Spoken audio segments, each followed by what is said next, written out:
Spring has finally sprung here at the homestead, which means it's time to start getting our gardens ready for another amazing season of growing. And today we're going to talk about how to actually prepare your strawberries for this next growing season. I'm Danielle of the Split Hour Homestead. Welcome to our channel. If you love gardening and learning more about raising chickens, quail, rabbits, and other ways to make your home a homestead in your backyard or urban setting, then you definitely want to hit that subscribe button. But let's jump into today's video on preparing our strawberries. Now, prior to our first frost, we actually did a heavy straw covering of our beds. We made sure that all of our strawberries were well covered, and this way it kept them nice and ready for the cold, harsh winter that was ahead. But now that we've actually passed our last frost date, this means we can start to uncover some of our strawberries. We actually have some nice leaves coming out. So what we want to do, and the timing is really vital here, is make sure that we actually remove some of this straw from the beds. So you don't want to do this too early, or else your strawberries can freeze over and they might not make it. And you don't want to do it too late, or else it might it might make the growth a little bit harder on the strawberries and inhibit a nice growth. So we're going to make sure that it's right after our last frost dates, maybe into April, depending on where you are in your zone. You definitely want to check that out. And then what we're going to do is actually just remove that straw.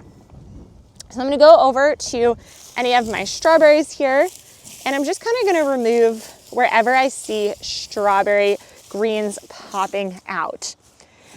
What I want to do here is still leave a good amount of straw well within our strawberries. And why this is important is because once our strawberries actually do start to peek out, it means that they actually will have some type of bed to lay on, and they won't have direct contact with the soil. So we're just going to clear some of this out. I'm also going to leave some of my straw here in between the plants where there is some spacing. This is going to be important to just mulch the area and make sure that this part of the soil is not going to have too many weeds. So if you are here and you do see weeds, or you see spots that the soil has areas like over here, we just want to make sure that we are still mulching with our straw. Now you probably see these 1/2-inch PVC pipes and you've been thinking, what are these for? We have actually adhered these to our raised beds. We keep them here all year, and then in the spring, once we do start to get some type of buds forming on our strawberries, before you even get a strawberry, you want to make sure to cover this. We just cover this with some netting, and we will just make sure that this is adhered. We'll adhere it to the 3 sides, but we still have access within one side to really reach in, grab anything that we want here. And this is really important to keeping our strawberries, making sure that nobody's eating them, because the years that we have not done this, we've had a lot of birds come in and eat up all of our strawberries, and that left nothing for us. So definitely make sure that you have some type of covering. We have also done painting of rocks, making them look like strawberries, to have the birds come kind of knock on that before any strawberries come out.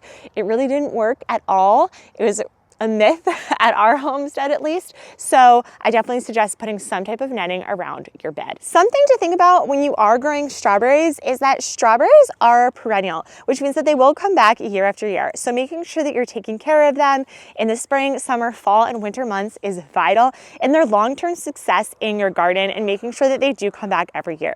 Usually strawberries are going to give you 3 to 5 really good years before you need to replace the plant. But what you can be doing is getting nice runners off of your strawberries and then replacing those plants in your garden with those runners.